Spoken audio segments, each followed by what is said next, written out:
Alright, so this is just something I thought about doing earlier today and I want to make a video on it. Because a lot of people are saying Smash Ultimate's dead. And absolutely fucking not. Anyone who says that is just... Most of them are straight up just bitching about the game because... Oh, Steve is broken, which...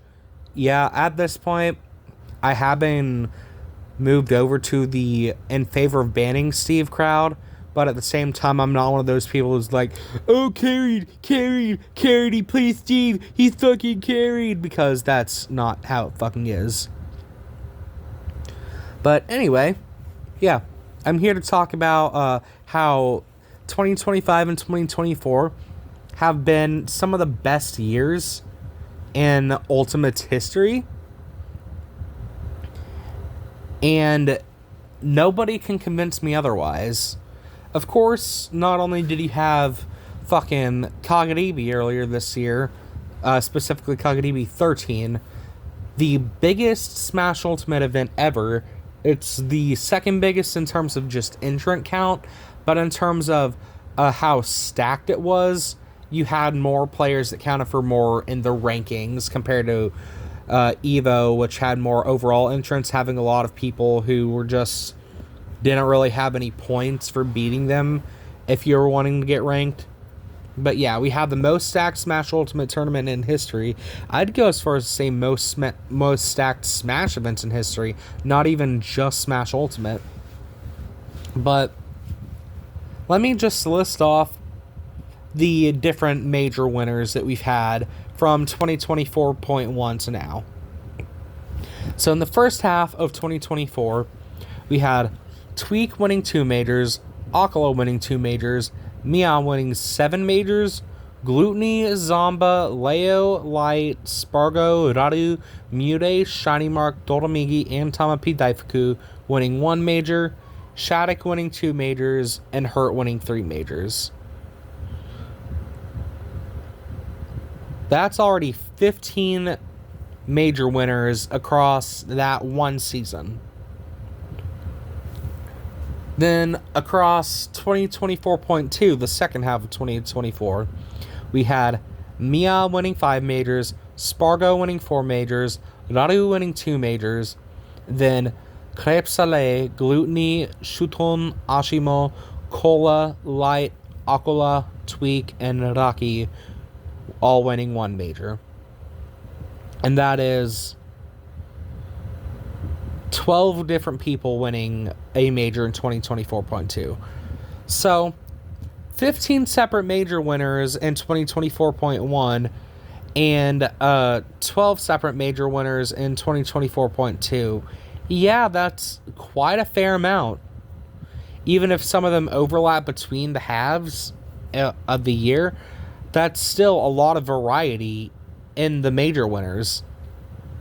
And even in 2025.1, we have Hurt twice, Doromigi 3 times, Spargo 3 times, Akala 2 times, Mia 4 times, and then we have Lima, Shuton, Raru, Crêpe, Syrup, Ashimo, Gluteny, Carmelo, Onen, Rariksu, Beastmo, Paul, Shiny Mark, Peebnut, Masha, and Meister all winning 1 major apiece.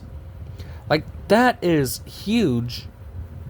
That is, let's see, 3, 4, 5, 6, 7, 8, 9, 10,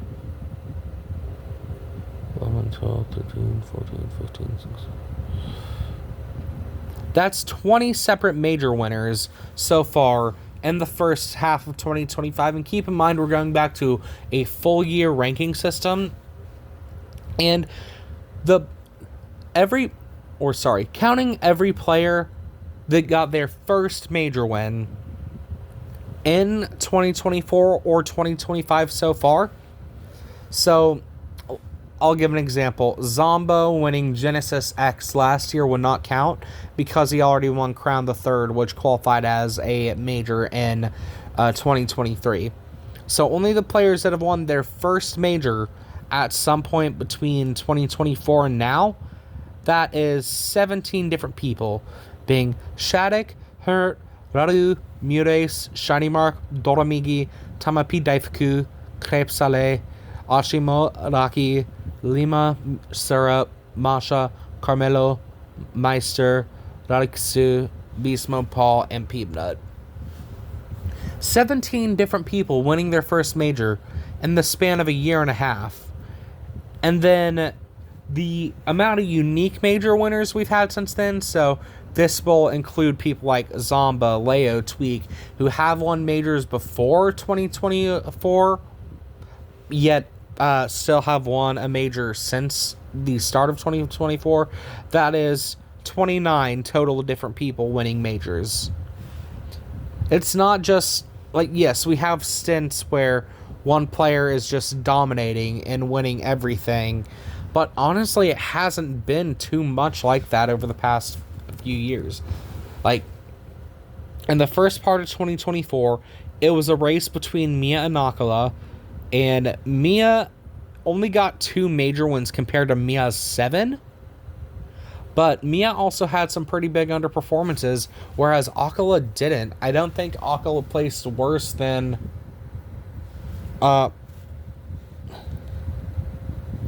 Give me a sec to pull it up. I'm gonna pull that up real quick.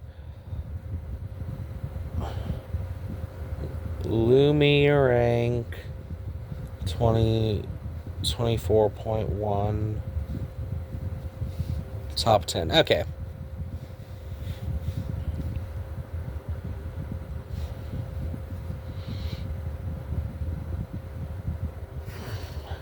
Let's see. Yeah, out of 7 total events that Akala attended, his worst placement was 3rd at Kagaribi 12, which is absolutely amazing.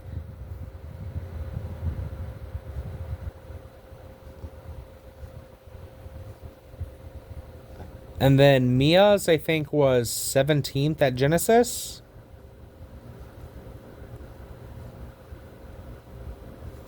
Let me just check that real quick.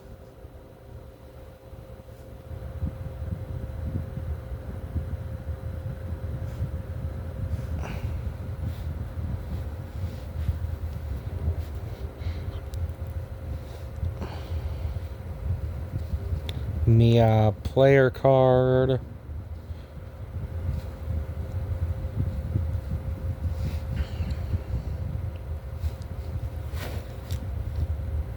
All right. Wait, no, that's only showing his best placements. No, I don't want Spargo, her, or Light. God damn it.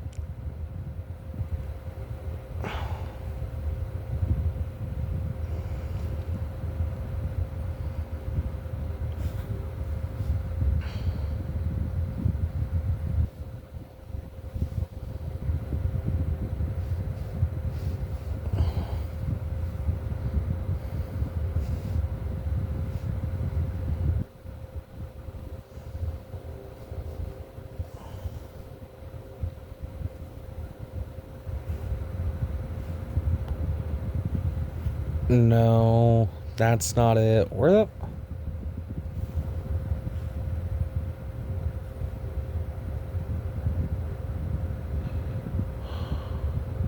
Nope, that's Light. Oh my god. Alright, fuck it. I'm just gonna say that Mia's worst placement was that Genesis that year, because I know he got 17th losing to Zachary and I forget who else, but then he also got 13th at one of the Sumabatos, and that's pretty much the only reason he was behind Akala that season at all. If he didn't get those 2 underperformances, he would have been number 1, and that just shows how close it is. One single bad tournament can completely fuck up your season, and that's why stuff like Hertz 33rd at Delta 11 that just happened, that went from it being sketchy whether he may or may not be able to maintain the number 1 rank that he had before his temporary ban. Like, him getting 2nd at that Sumabato that happened before Delta 11 and losing to Doramigi in grand finals, that made it even more finicky than it already was. But then getting 33rd at Delta 11 completely threw him out of the race, and now it's between Doramigi and Akala to see who will get number 1 this season.